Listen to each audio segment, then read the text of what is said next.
आप सभी को जय मसीह की। आज परमेश्वर अपने वचनों के द्वारा आपसे एक सुंदर प्रतिज्ञा करने जा रहे हैं, जो वचन व्यवस्था विवरण 31 के उसके 6 वचन में लिखा है। वह तुझको धोखा न देगा और न छोड़ेगा।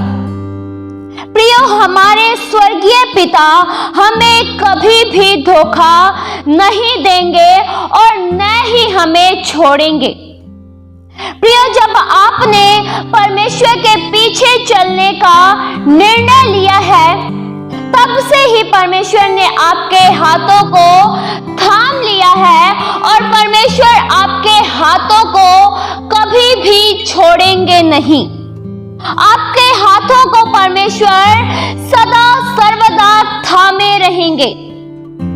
जैसा परमेश्वर आपके साथ आज बने हुए हैं, वैसे ही परमेश्वर आपके साथ आपके भविष्य में भी बने रहेंगे। प्रियो, इस दुनिया में हम मनुष्यों से धोखा खा सकते हैं, मनुष्य हमें धोखा दे सकते हैं, लेकिन परमेश्वर कभी भी अपने प्रिय लोगों को धोखा नहीं देते हैं। प्रिय, इस बात को आज ही आप अपने मन से निकाल दीजिए कि परमेश्वर आपको छोड़ देंगे, परमेश्वर आपको बीच रास्ते में ही त्याग देंगे। परमेश्वर वो खुदा है जो आपके बुढ़ापे तक आपका साथ निभाएंगे। जिस तरह परमेश्वर आपके जवानी में आपके साथ रहते हैं, उसी तरह परमेश्वर आपके बुढ़ापे में भी आपके संग रहेंगे। आपको न छोड़ेंगे, न त्यागेंगे, न धोखा देंगे, क्योंकि धोखा देना हमारे परमेश्वर की आदत नहीं है। त्यागना हमारे परमेश्वर की आदत नहीं है।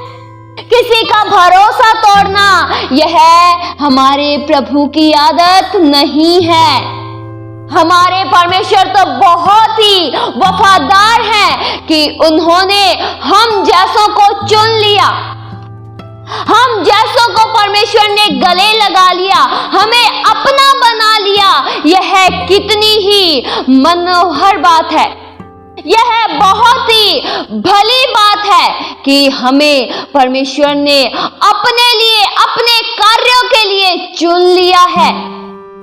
प्रियो, आपको परमेश्वर नहीं छोड़ेंगे, क्योंकि आपका नाम लेकर आपको बुलाया है। आपके साथ परमेश्वर का एक गहरा संबंध है। प्रियो, परमेश्वर आपको नहीं भूल सकते हैं, क्योंकि आपका चित्र परमेश्वर की हथेलियों पर खोद कर बनाया है। आप सदैव परमेश्वर के दृष्टि के सामने रहते हैं, और जो परमेश्वर की दृष्टि के सामने रहते हैं, उन्हें परमेश्वर कभी भूल नहीं सकते हैं।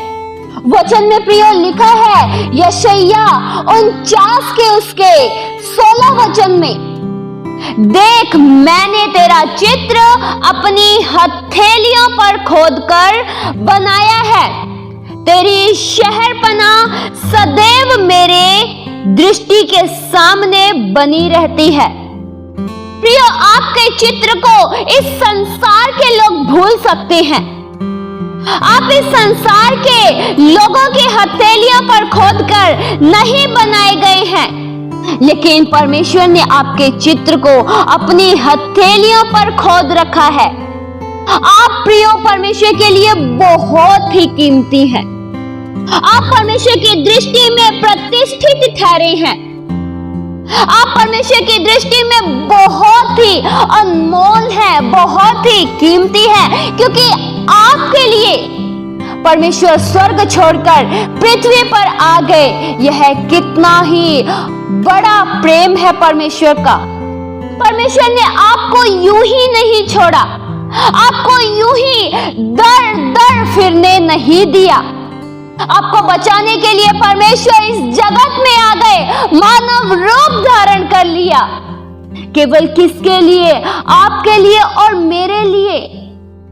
वचन में प्रियो लिखा है, यशायाह 43 के उसके 4 वचन में, मेरी दृष्टि में तू अनमोल और प्रतिष्ठित ठहरा है और मैं तुझसे प्रेम रखता हूं।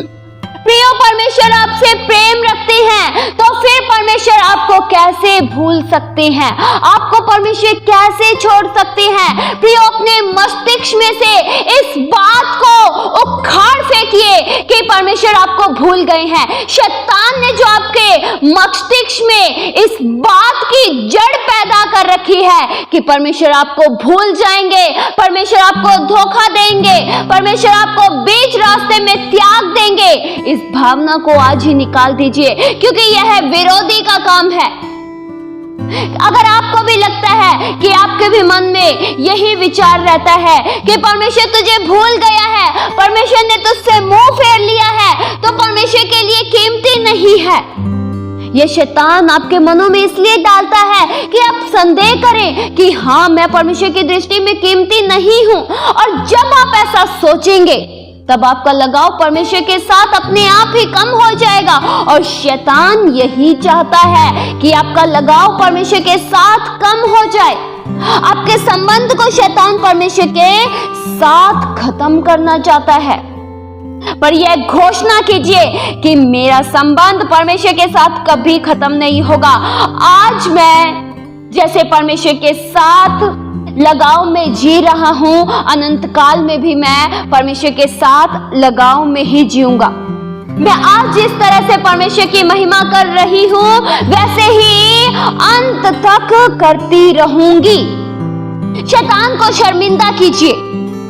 अगर शैतान मन में यह बात डाले कि परमेश्वर तुझे भूल गया है, तब कहिए मुझे परमेश्वर नहीं भूले हैं, क्योंकि मुझ जैसे के लिए परमेश्वर ने अपना लहू बहाया है। प्रियो, हम अपने परमेश्वर से कभी भी धोखा नहीं खा सकते हैं। इस संसार के लोगों से बेशक आपने धोखा खाया होगा। हो सकता है कि इस संसार के लोग आपको धोखा देकर छोड़कर चले गए हों। प्रियो, इस दुनिया में लोगों की एक आदत होती है, और आपने इस आदत को कई बार देखा भी होगा, क्योंकि यह सामान्य सी बात है, सब में होता है। सब अपने मतलब के लिए जीते हैं कि लोग तब तक ही साथ देते हैं जब तक कि उनका फायदा होता है। प्रियो, जब तक आपके पास कुछ है तब तक लोग आपके साथ हैं। आपके सुख में सब साथ होंगे, आपके सुख में सब साथ होंगे। आपके दोस्त भी हो सकता है साथ साथ चलें, क्योंकि आपसे उनका बहुत फायदा हो रहा है। पर प्रियो, हमें यह देखना है कि वही लोग जो सुख में साथ रहते हैं, क्या वे दुख में भी साथ निभाते हैं? हमारे परमेश्वर में तो यह बहुत अच्छी आदत है कि हमारे परमेश्वर जिस तरह सुख में रहते हैं, उस तरह हमारे दुख में भी रहते हैं। हमारे परमेश्वर हमारे दुख में हमें कभी अकेला नहीं छोड़ते हैं। जब आपके लाइफ में कुछ दुख आता है, मुसीबत आती है, तब आपके परमेश्वर आपके साथ होते हैं। जब आपके लाइफ में आगे कांटे भरे रास्ते आते हैं, तब आप अकेले नहीं होते हैं। उस रास्ते में भी आपके साथ परमेश्वर होते हैं, और आप ये महसूस कर पाते हैं कि इतनी बुरी परिस्थिति में भी मैं किस तरह से पार हो गया, किस तरह से मैं बचकर निकल गया। प्रियो, कई बार आपने अपनी लाइफ में यह होते हुए देखा होगा कि सब कुछ परिस्थिति बिगड़ी हुई है, चारों तरफ से हालातों ने घेर रखा है, लेकिन फिर भी हम सुरक्षित हैं, हम फिर भी आनंदित हैं, हम फिर भी शांति से भरा जीवन जी रहे हैं। यह किस वजह से? परमेश्वर की दया से है। परमेश्वर आपको अपनी करुणा में सदैव घेरे रहते हैं, इसलिए तो आप सुरक्षित हैं, इसलिए तो आपका परिवार सुरक्षित है, इसलिए तो आपके बच्चे सुरक्षित हैं, क्योंकि आप परमेश्वर की करुणा में घिरे हुए हैं, और आपको उस करुणा से कोई भी दूर नहीं कर सकता है। आपको उस सुरक्षित पंखों से कोई भी दूर नहीं कर सकता है। आप सदैव के लिए उसमें बस चुके हैं। इस वचन के द्वारा परमेश्वर आप सभी को बहुतायत सी आशीष दे। आइए हम प्रार्थना करें। हालेलुया। प्रभु, हम आपका धन्यवाद करते हैं, आपकी वफादारी के लिए प्रभु एक बार फिर से हम धन्यवाद करते हैं, आपके उत्तम प्रतिज्ञा के लिए जो वायदा आपने हमसे किया है, उस वायदों पर हम सदैव यकीन करते हुए आगे बढ़ते चले जाएं। दुनिया की लाखों बुरी परिस्थितियों के बीच में भी हम सदैव आनंदित भरा जीवन जिए। आपके वचनों पर यकीन करते हुए आगे बढ़ते चले जाएं। प्रभु, आपके कीमती प्रेम के लिए हम धन्यवाद करते हैं, बेहद दिल से शुक्रिया करते हैं कि आपने हम जैसों से प्रेम किया, हम जैसों को गले लगाया। आपका नाम प्रभु सब नामों में धन्य है। प्रभु, आज के वचनों के द्वारा आपने हम में से हर एक जन से बात किया, इसलिए हम धन्यवाद करते हैं। इस वचन को सुनने वाला हर एक जन आपके उत्तम आनंद से भर जाए। इस वचन को जो भी लोग सुने वे अपने जीवनों में आपके प्रेम को जान पाएं। इस वचन के द्वारा अनेक से लोग आशीषित हो जाए। हमारे जीवन से प्रभु आपको महिमा मिले। जीवन का सच्चा आनंद, जीवन की सच्ची खुशी केवल आप में है प्रभु। आपके अनुग्रह में हम बढ़ते चले जाएं। ये प्रार्थना प्रभु यीशु मसीह के जीवित पवित्र नाम से मांगते हैं। सुनो और कबूल करो पिता। आमीन।